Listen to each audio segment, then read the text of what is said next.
Grete Andersen, 7. fortaler for DAT, har fået mange spørgsmål, som hun har bedt mig om at besvare. Og det vil jeg så prøve. Spørgsmålet drejer sig især om, hvad dit er for noget, og hvad dat er for noget. Begge dele er jo noget nyt. Det var ikke med i gamle sprogets vej, men er kommet ind i nye sprogets vej, hvor det står meget centralt. Først dat. Dat, den allyttende tiger,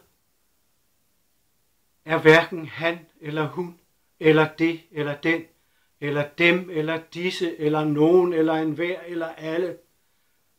Dat er dat. Dat er overalt på en gang. Dat rummer både ham og hende, og det og den, og dem og disse, og nogen, og enhver og alle. Dat omslutter alt. Men man kan lige så godt sige, at dat er inde i alt, som kan tale, og at dat giver talen mening. Dat er sprogets kraft.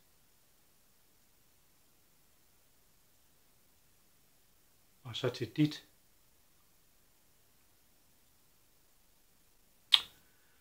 Dette er enhver sprogbruger med sprogets kraft kan påvirke sig selv. Kaldes den immanente transcendens, eller kort dit. Enhver sprogbruger, både du og du og du, alle jer derude og mig, vi har sproget i os. Det betyder, at enhver af os, enhver sprogbruger, har evnen til at gennembryde sine grænser ved at bruge sproget målrettet.